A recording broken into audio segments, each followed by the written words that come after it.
نحمده ونصلي على رسوله الكريم أما بعد فقد قال الله سبحانه وتعالى في القرآن المجيد أعوذ بالله من الشيطان الرجيم بسم الله الرحمن الرحيم وبالوالدين إحسانا صدق الله العظيم وقال رسول الله صلى الله عليه وسلم ما من رجل ينظر إلى أمه نظرة رحمة لها إلا كانت له حجة مقبولة مبرورة قيل يا رسول الله وإن نظر إليها في اليوم 100 مرة قال وإن نظر إليها في اليوم 100,000 مرة فإن الله عز وجل أكثر وأطيب أو كما قال عليه الصلوات والتسليمات. கண்ணியத்திற்கும் மிகுந்த மரியாதைக்கும் உரிய அருமை முஃமின்களே, பாசத்திற்குரிய சகோதரர்களே, கடந்த 2 வாரங்களாக பெற்றோர்களுக்கு செய்ய வேண்டிய கடமைகள் என்ன என்பதை பற்றி நாம் பார்த்து வந்தோம். அதன் தொடர்ச்சியாக இறுதியாக இந்த 3வது வாரத்திலும் நாம் பார்க்க இருக்கின்றோம். அருமையானவர்களே, பெற்றோர்களுக்கு நாம் செய்ய வேண்டிய கடமைகள் போகத்தான் மீதி எல்லாமே. ஒரு சஹாபி வந்தார், யா ரசூலல்லாஹ், அல்லாஹ்வுடைய பாதையில எல்லா சஹாபாக்களும் போர் புரிய போறாங்க, எனக்கும் ஆசையா இருக்குது அல்லாஹ்வுடைய பாதையில போர் புரியணும், ஆனால் அதற்கு நான் சக்தி பெற மாட்டேன் என்பதாக சொல்கிறார். இன்னொரு ஹதீஸ்ல இன்னொரு சஹாபி வந்தாங்க, யா ரசூலுல்லாஹ், நான் போர் புரிய வேண்டும் என்பதாக கேட்ட பொழுது ரசூலுல்லாஹி ஸல்லல்லாஹு அலைஹி வஸல்லம் தெரிந்து கொண்டார்கள், இவருடைய தாயார் வயது முதிர்ந்தவர், இவர் அல்லாஹ்வுடைய பாதையில் போயிட்டார்னா அம்மாவுக்கு பணிவிடை செய்வதற்கு யாரும் கிடையாது. நபி அவர்கள் கேட்டார்கள், ஹல் பகிய மின் அபவைக்க, தோழரே, போர் புரிய வேண்டும் என்று ஆசைப்படுகிறீர்கள், அல்லாஹ்வுடைய பாதையில் ஜிஹாத் செய்வது என்பது சாதாரண ஒன்று அல்ல, ஆக மிக உயர்ந்த ஒரு வணக்கம். அல்லாஹ்வுடைய பாதையில போய் வெட்டப்பட்டு ஒரு சொட்டு ரத்தம் கீழே விழுவதற்கு முன்னால் அவருடைய அனைத்து பாவங்களும் மன்னிக்கப்பட்ட நிலையில் அவருடைய ரூஹ் கிளியினுடைய வயிற்றுக்குள் சென்று அடுத்த வினாடியே சொர்க்கத்தில் மேய்ந்து கொண்டிருக்கும். அவ்வளவு பெரிய பாக்கியம் ஜிஹாத். தோழரே, உங்களுடைய பெற்றோர்கள் யாராவது ஹயாத்தாக இருக்கிறாங்களா? அந்த சஹாபி சொன்னாங்க, யா ரசூலல்லாஹ், என்னுடைய தாய் உயிரோடு இருக்கிறார்கள். நபி ஸல்லல்லாஹு அலைஹி வஸல்லம் சொன்னாங்க, ஃபீஹா ஃபஜாஹி, அப்படின்னா அம்மாவிடம் சென்று நீ ஜிஹாது செய்து கொள், உன்னை நீ அர்ப்பணித்துக் கொள், நீ தியாகம் செய் என்பதாக சொன்னார்கள். சொல்லிவிட்டு சொன்னார்கள், வைதா ஃபஅல்த ذلك, தோழரே, நீங்க போருக்கு வராம உங்களுடைய தாயிடத்திலே சென்று தாய்க்கு நீங்கள் பணிவிடை செய்வதிலேயே நீங்கள் இருந்தால் நீங்கள் ஹஜ் செய்தவர், நீங்கள் உம்ரா செய்தவர், நீங்கள் அல்லாஹ்வுடைய பாதையிலே சென்று போர் புரிந்தவர், இதா ரதியத் அன்க உம்முக, உங்களுடைய தாய் உங்களை பொருந்திக் கொள்வார்களேயானால் நீங்கள் ஹஜ் செய்ததற்கு சமம், நீங்கள் போர் செய்ததற்கு சமம். நீங்கள் ஏன் போருக்கே வராமல் போர் செய்த முஜாஹித் நீங்கள் உம்ரா செய்ததற்கு சமம் என்பதாக ஸல்லல்லாஹு அலைஹி வஸல்லம் சொல்கிறார்கள் என்று சொன்னால், ஃபத்தகில்லாஹ வபிர்ரஹ, தோழரே, அல்லாஹ்வை பயந்து கொண்டு உன் தாய்க்கு பணிவிடை செய்வதிலேயே இருந்துவிடு என்பதாக சொல்கிறார்கள் என்றால், அருமை பெரியவர்களை, சகோதரர்களை யோசித்து பார்க்க வேண்டும்.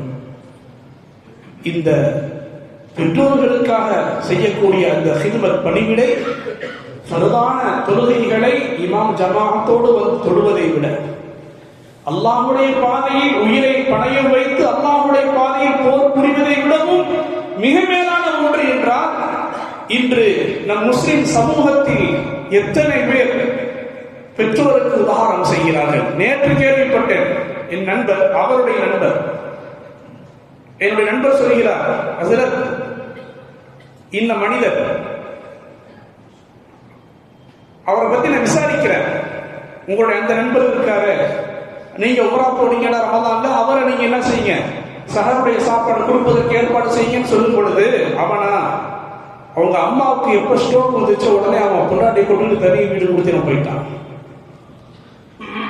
அம்மாவுக்கு ஸ்ட்ரோக் வந்தனையும் அம்மாவை விட்டுட்டு என்ன செஞ்சுட்டான், மனைவி பேச்சை கேட்டுக்கிட்டு ஏங்க நம்மளால பார்க்க முடியாதுங்க என்பதாக சொல்லி மனைவியின் பேச்சை கேட்டுக்கொண்டு அவன் என்ன செஞ்சுட்டான், தனி குடித்தனம் போயிட்டான். கொஞ்சம் யோசித்து பார்க்கணும், இவனுக்கு அந்த ஸ்ட்ரோக் வந்திருந்தா அம்மா இவனை விட்டுட்டு போயிருப்பாங்களா? கொஞ்சம் சிந்திக்கணும். அங்கே ஒவ்வொரு பிள்ளை இதை எனக்கு ஏற்பட்டிருந்தா என் தாய் விட்டு விட்டிருப்பாளா? என் தாய் உயிரை கொடுத்து என்னை பாதுகாத்துக் கொண்டிருப்பார் கடைசி வரை. என் தந்தை உயிரை கொடுத்து எனக்காக அவர் செலவு செய்து கொண்டிருந்திருப்பார் கடைசி வரை. உங்க அம்மாவுக்கு அத்தாவுக்கு உடல்நிலை சரியில்லாத உடனே அப்படி விட்டுட்டு போறீங்களே, எந்த மனசாட்சி உங்களுக்கு, எப்படி உங்களுக்கு மனம் இடம் கொடுத்தது என்பதுதான் இங்கே கேள்விக்குறியாக இருக்கிறது. எனவே அருமையான பெரியவர்களே, முஸ்லிம் சமூகம் ரொம்பவும் பின்தங்கி இருக்கிறது பெற்றோர்களை கவனிக்கக்கூடிய விஷயத்தை. நம்முடைய பெற்றோர்கள் இல்லாவிட்டால் நாம் எங்கே அமர்ந்திருக்க போகின்றோம்.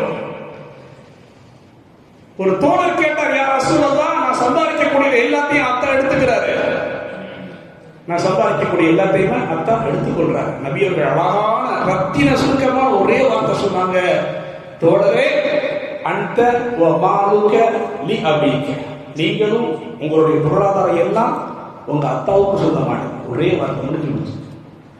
இதுல பல அர்த்தங்கள் இருக்கலாம். அதனால எந்த விஷயத்தை எந்த வகையிலேயுமே நாம் நம்முடைய பெற்றோர்களுக்கு அவர்களுடைய மனது நோகுமாறு நடந்துவிடக் கூடாது. அல்லாஹ் சொல்லி காட்டுகிறான், வலா தல்ஹருமா, அவர்களை நீங்கள் வெறுக்காதீர்கள். உதாரணமா அவருடைய அத்தா வர்றாரு, பக்கத்தில் உள்ள அவர் நண்பர் கேட்கிறாரு, இது யாருப்பா? அப்ப அவரை சொல்றாரு, இது என்னுடைய கண்ணியத்திற்குரிய தந்தைங்கிறாரு. என்ன சொல்றாரு? என்னுடைய கண்ணியத்திற்குரிய தந்தை. அப்ப உண்மையிலே இவருடைய உள்ளத்துல பாசம் இருக்குது. இன்னொருவருடைய வாப்பா வராரு, கேட்கிறாங்க பக்கத்தில் உள்ள அவர் யாருண்டு, இவரா என் வாப்பா அப்படிங்கிற. முதல் மனிதரை விட இரண்டாவது நபருக்கு கொஞ்சம் கம்மியா இருக்கு பிரியம். மூணாவது நபருடைய அத்தா வராது, மூணாவது பட்ட கேட்கிறோம், அவர் யாருப்பா? அதான் என் அப்ப அப்படிங்கிறோம். அப்ப இந்த ரெண்டு பேரை விட மூணாவது நபருக்கு இன்னும் கொஞ்சம் கம்மியா இருக்கு. நாலாவது ஆள் உட்கார்ந்து அவங்க வாப்பா வர்றாங்க, ஜி யார் வர்றது, யாருன்னே தெரியாது எனக்கு அப்படின்னு சில பேர் இருக்காங்க. கௌரவம் போயிடும். இவர் நல்ல அந்தஸ்தில் இருக்கிறாரு, வாப்பா பார்த்தா பிச்சைக்காரமா இருக்காரு பார்க்கறதுக்கு. இந்த இடத்துல என் வாப்பான்னு சொன்னா அது நமக்கு சரி வராது, அது யாருன்னு தெரியல எனக்கு. எனவே வலா தல்ஹருமா, உங்களுடைய தாய் தந்தையை நீங்கள் நிறுத்தி விடாதீர்கள். பாத்தினம் வாயில, அந்த ரங்கத்தில் வெளிரங்கத்தில். ஒரு 10,000 ரூபாய் நீங்க பணத்தை அனுப்புறீங்க, வெளிரங்கத்துல இந்த சந்தோஷமா கொடுத்துட்டு உள்ளுக்குள்ள இவ்வளவு பணம் போகுது அத்தா அம்மாவுக்கு என்பதாக நினைக்கிறீங்க பாருங்க. இது உள்ளுக்குள்ள வெறுப்பை வச்சுக்கிட்டு வெளியில என்ன செய்யறது, வெறுப்பு இல்லாம காட்டிக் கொள்வது, அப்படி இருக்காதீங்க. பெற்றோர்களுக்கு நீங்க என்ன செய்யாதீர்கள், அந்த ரங்கத்திலும் நிறுத்தி விடாதீர்கள், வெளிரங்கத்திலும் வெறுக்காமல் நீங்க நடந்து கொள்ள வேண்டும் என்பதை அல்லாஹ் தஆலா பதிவு செய்கிறார். அவங்கள்ட்ட கண்ணியமான வார்த்தைகளையே நீங்கள் சொல்லுங்கள். வக்குல்லஹுமா கௌலன் கரீமா, கண்ணியமான வார்த்தைகளை சொல்லுங்கள். பாருங்க, அவுன் பின் அப்துல்லா ரஹ்மத்துல்லாஹி அலைஹி அவங்க வீட்டில் இருக்கும் பொழுது அவங்களுடைய அம்மா கூப்பிட்டாங்க, அவுன் என்பதாக கூப்பிடுறாங்க. இதோ வந்து விட்டேன் என்ற அந்த வார்த்தையை கொஞ்சம் சத்தம் போட்டுட்டாங்க. இதோ வந்து விட்டேன் அம்மாங்கிற அந்த வார்த்தையை கொஞ்சம் சத்தமா சொல்லிட்டாங்க. என்ன செஞ்சாங்க தெரியுமா? அவுன் பின் அப்துல்லா பெரிய தாபியீங்க. என்னுடைய தாய்க்கு நான் பதில் சொல்லும் பொழுது தாய்க்கு முன்னால் நான் சத்தத்தை கொஞ்சம் அதிகமாக உயர்த்தி விட்டேன். அதற்கு பரிகாரமாக 2 அடிமைகளை உரிமை விட்டார்கள். எதுக்கு பரிகாரமாக? அம்மாவுக்கு முன்னாடி வந்துட்டோமாங்கிறத கொஞ்சம் சத்தமா சொல்லிட்டாங்க. அம்மாவுக்கு முன்னால் பின்னாடி வருது எப்படி நடந்து கொள்ள வேண்டும் பெற்றோர்களுக்கு முன்னால. தாபியீங்கள் என்ன சொல்றாங்க, சஹாபாக்கள் என்ன சொல்றாங்கிறதெல்லாம் வருது பின்னாடி. அந்த சத்தத்தை கொஞ்சம் உயர்த்திட்டதன் காரணமாக 2 அடிமைகளை உரிமை விட்டார்கள் என்பதாக நம்ம பார்க்கிறோம். பணிவு என்னும் இலக்கையை உங்களுடைய பெற்றோர்களுக்கு முன்னால் நீங்கள் தாழ்த்துங்கள். பெற்றோர்களுக்கு முன்னால் பணிவாக நடந்து கொள்ளுங்கள் என்பதாக அல்லாஹ் சுப்ஹானஹு வ தஆலா சொல்லி காட்டுகிறான். பாருங்க, நபி யூசுப் அலைஹிஸ்ஸலாம் எவ்வளவு பெரிய நபி. அவங்க அத்தா யாக்கூப் அலைஹிஸ்ஸலாம் அவங்களும் நபி. யூசுப் அலைஹிஸ்ஸலாம் வீட்டில் உட்கார்ந்து இருக்கிறாங்க. யாக்கூப் அலைஹிஸ்ஸலாம் உள்ள நுழையிறாங்க. வாப்பா மகனார் யூசுப் அலைஹிஸ்ஸலாம் உட்கார்ந்து இருக்கிறாங்க. அத்தா நின்றுட்டு இருக்கிறாங்க. அல்லாஹ் உடனே வஹி அறிவிச்சிட்டான். யூசுப் அத்ததஆலமு அன் தகூம லி அபீக். என்ன, உன்னுடைய தந்தைக்காக நீ எழுந்து நிற்பது உனக்கு நோவுதா? அவ்வளவு கஷ்டமா இருக்குதா?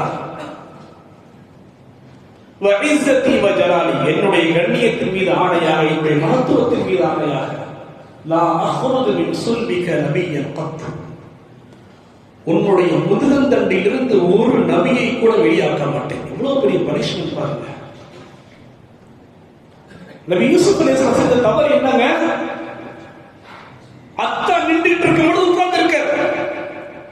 எழுந்து நிற்கல, எழுந்து நின்று வர நிற்கல. அந்த ஒன்றுக்காக அல்லாஹ் கொடுத்த பனிஷ்மென்ட், உன்னுடைய முதுகந்தண்டிலிருந்து ஒரு நபியை கூட வெளியாக்க மாட்டேன். பொதுவாகவே நபியினுடைய பிள்ளைகளை அல்லாஹ் நபியாக ஆக்குவான். இப்ராஹிம் அலைஹிஸ்ஸலாத்துடைய மகனார் இஸ்ஹாக் அலைஹிஸ்ஸலாம் நபி. இஸ்ஹாக் அலைஹிஸ்ஸலாத்துடைய மகனார் யாக்கூப் அலைஹிஸ்ஸலாம் நபி. யாக்கூப் அலைஹிஸ்ஸலாத்துடைய மகனார் யூசுப் அலைஹிஸ்ஸலாம் நபி. யூசுப் அலைஹிஸ்ஸலாத்துக்கு அல்லாஹ் பல ஆண் மக்களை கொடுத்தான். ஆனா யாராக்கல? நபியாக ஆக்கவில்லை. என்ன காரணம்? இந்த மிஸ்டேக். அத்தாவுக்கு முன்னால நீ கண்ணியம் கொடுக்கல. இன்னொரு நசபிங்கிற கிதாப்ல வருது, யூசுப் அலைஹிஸ்ஸலாம் உள்ள போறாங்க, வாகனத்துல போறாங்க, ஒட்டகத்துல வாகனத்துல உள்ள நுழையிறாங்க. யாக்கூப் அலைஹிஸ்ஸலாம் உள்ள இருக்கிறாங்க. யூசுப் அலைஹிஸ்ஸலாம் மேல வாகனத்துல உட்கார்ந்து இருக்கிறாங்க. என்ன செய்யல? அத்தாவுக்காக வேண்டி வாகனத்துல இருந்து இறங்கி கண்ணியம் கொடுக்கல. அல்லாஹ் வஹி அறிவித்தான், ஹல்லா கலைத ஹக்க அபிக பின் நுஸூல், யூசுப் நீங்க மட்டும் அந்த வாகனத்திலிருந்து கீழே இறங்கி உங்களுடைய அத்தாவுக்கு செய்ய வேண்டிய அந்த கடமையை நீங்க நிறைவேற்றி இருந்திருந்தால், நீங்க அந்த வாகனத்திலிருந்து கீழே இறங்கி இருந்தால், அஹ்ரஜ்து மின் சுல்பிக 70 நபியன் முர்ஸலா, உங்களுடைய முதுகந்தண்டிலிருந்து 70 நபிமார்கள் அல்ல, 70 முர்ஸலான நபிமார்களை. நபிமார்கள் சில பேர் இருக்கிறாங்க, நபிமார்கள்ல 1,24,000 நபிமார்கள். அதுல வெறும் 313 பேரை மட்டும்தான் அல்லாஹ் ரசூலாவும் தேர்ந்தெடுத்தான். நபி பிளஸ் ரசூல். அப்படிப்பட்ட முர்ஸலான, ரசூலாகவும் நபியாகவும் உள்ள முர்ஸலான 70 நபிமார்களை நான் வெளியாக்கி இருந்திருப்பேனே. கொஞ்சம் நீங்க வாகனத்தில் இறங்கி அத்தாவுக்கு கண்ணியை கொடுத்திருந்தீங்கன்னு சொல்லியிருந்தா நான் 70 நபி முர்ஸலான நபிமார்களை வெளியாக்கி இருந்திருப்பேன் என்பதை அல்லாஹ் தரப்பதிவு செய்கிறார். எனவே நாம் நம்முடைய பணிவு என்னும் இலக்கையை பெற்றோர்களுக்கு முன்னால் தாழ்த்த வேண்டும். அல்லாஹ் அடுத்து சொல்லுவான், பெற்றோர்களுக்காக நீங்கள் இப்படி துவா செய்யணும். ரப்பிர்ஹம்ஹுமா கமா ரப்பயானி ஸகீரா. யா அல்லாஹ், என்னுடைய சிறுபிராயத்தில் அவர்கள் எப்படி எனக்கு இரக்கம் காட்டி வளர்த்தார்கள், அது போன்று அவர்களுக்கு இரக்கம் காட்டுவாயாக. இமாம் ஷாஃபி ரஹ்மத்துல்லாஹி அலைஹி சொல்லுவாங்க, 5 நேர தொழுகைக்கு பின்னாலும் இந்த துவாவை ஓதுவது ஒவ்வொரு பிள்ளையின் மீதும் கடமை, வாஜிப் என்பதாக சொல்லுவாங்க. அதனாலதான் இந்த பள்ளி ஷாஃபி முஸல்லா நீங்க கவனிச்சிருப்பீங்க, 5 நேரமும் தொழுகையில நம்ம துவா ஓதுறோம். தொழுகைக்கு பிறகு துவாவுல ரப்பிர்ஹம்ஹுமா கமா ரப்பயானி ஸகீரா. யா அல்லாஹ், இந்த பெற்றோர்கள், என்னை பெற்றெடுத்தவர்கள் என்னை சிறுபிராயத்தில் எனக்கு எப்படி இரக்கம் காட்டினார்களோ, அருள் புரிந்தார்கள், அது போன்று அவர்களுக்கு நீ அருள் புரிவாயாக என்ற துவாவை நாம் செய்து கொண்டே இருக்க வேண்டும். அபூ ஹுரைரா ரலியல்லாஹு அன்ஹு அவர்கள் எப்ப வீட்டை விட்டு வெளியே போனாலும் சரி, வீட்டுக்குள் நுழைந்தாலும் சரி, வீட்டை விட்டு வெளியே போகும் பொழுது வீட்டுடைய வாசலுக்கு அருகே நின்று கொண்டு அஸ்ஸலாமு அலைக்கி யா உம்மா வ ரஹ்மத்துல்லாஹி வ பரகாத்துஹு, தாயே உங்களுக்கு மீது அல்லாஹ்வுடைய சாந்தியும் அருளும் உண்டாகட்டுமாக என்பதாக சலாம் சொல்லுவாங்க. தாய் சொல்லுவாங்க, வ அலைக்கஸ்ஸலாம் யா வலதி வ ரஹ்மத்துல்லாஹி வ பரகாத்துஹு, எனது குழந்தையே, பிள்ளையே, உனக்கும் அல்லாஹ்வுடைய அருளும் சாந்தியும் பரக்கத்தும் நிலவட்டுமாக என்று சலாம் சொல்லி முடித்த பிறகு, பதில் சொல்லி முடித்த பிறகு இன்னொரு வார்த்தையை சொல்லுவாங்களாம். அபூ ஹுரைரா ரலியல்லாஹு அன்ஹு, ரஹிமக்கில்லாஹு கமா ரப்பைதனி ஸகீரா, என்னை நீங்க சிறுபிராயத்தில் எப்படி அருள் கொண்டு இரக்கத்தோடு வளர்த்தீர்கள் போன்று அல்லாஹ் உங்களுக்கு அல்லாஹ் கருணை காட்டுவானாக, அருள் புரிவானாக என்று மகன் அபூ ஹுரைரா துஆ செய்வாங்க. உடனே தாயானவள் ரஹிமக்கல்லாஹு கமா ரப்பைதனி கபீரா, நான் பெரிய முதியவளாக இருக்கக்கூடிய எனக்கு நீ எப்படி கருணை காட்டுகிறாயோ அது போன்று அல்லாஹ் உனக்கு கருணை காட்டுவானா என்று அவங்களும் துஆ செய்வாங்க. அதுக்கு பிறகுதான் வெளியே போவாங்க. சுப்ஹானல்லாஹ். பாருங்க, சஹாபாக்களும் தாபிஈன்களும் சொல்லக்கூடிய கருத்துக்களை பாருங்க. அபூ ஹுரைரா ரலியல்லாஹு அன்ஹு சொல்றாங்க, லா துஸம்மிஹி பிஸ்மிஹி, தந்தையுடைய பெயரை கொண்டு நீங்கள் அழைக்காதீர்கள். வலா தம்ஷி அமாமஹு, தந்தைக்கு முன்னால் பெற்றோருக்கு முன்னால் நீங்கள் நடக்காதீர்கள். வலா தஜ்லிஸ் கபலஹு, அவங்களுக்கு முன்னால் நீங்க உட்கார்ந்துடாதீங்க. நீங்களும் உங்களுடைய பெற்றோர்கள் போய் கொண்டிருக்கிறீங்க ஒரு இடத்துல உட்கார்றதுக்காக, முதல்ல அவங்க உட்கார்ந்த பிறகுதான் நீங்க என்ன செய்யணும், உட்காரணும். நேரா போய் உட்காந்துடக்கூடாது. வசந்த ஹோட்டலில் போய் சாப்பிட போறீங்க, ஃபர்ஸ்ட் போய் உட்காந்துடக்கூடாது. பொதுவாக அத்தா அம்மா கூட போகும்போது என்ன செய்யணும், நீங்க அவங்க முதல்ல உட்காரணும், அப்புறம் நம்ம உட்காரணும். இது அபூ ஹுரைரா அவங்க சொல்லக்கூடிய கருத்து. ஹிஷாம் பின் உர்வா ரஹ்மத்துல்லாஹி அலைஹி சொல்றாங்க, லா தத்தனி மின் ஷைஇன் அஹப்பாஹு, அத்தா அம்மா பிரியப்படக்கூடிய எதையும் நீ தடுத்து விடாதே. அத்தா அம்மா பிரியப்படக்கூடியதை நீ தடுத்துறாத. அப்படியே போயிட்டு இருக்கிறாங்க, ஒரு தேங்காய் பூ வித்துக்கிட்டு இருக்குது. அத்தா கேட்கிறாரு அது என்னன்னு சொல்லி, அதான் தேங்காய் பூ அப்பா அப்படின்னு சொல்லி போயிட்டே இருக்கக்கூடாது. விருப்பப்பட போய் தானே கேட்கிறாங்க, அதை வாங்கி கொடுக்கணும். ஏதாவது உதாரணத்துக்கு சொல்றேன், ஏதாவது விரும்புறாங்களா, அது என்னன்னு கேட்கிறாங்க. கேட்கறதுக்கு என்ன அர்த்தம், மனசுல அவங்க விரும்புறாங்க. எனவே அவங்க விரும்பக்கூடியதை விஷயத்துல நீ தடையாக இருக்காதே என்பதாக சொல்றாங்க. ஹிஷாம் பின் உர்வா உமர் ரலியல்லாஹு அன்ஹு சொல்றாங்க, இபுக்காவுல் வாலிதைன் மினல் உகூக், அத்தா அம்மாவை அழ வைப்பது அவங்களுக்கு மாறு செய்யக்கூடியவைகளில் கட்டுப்பட்டது.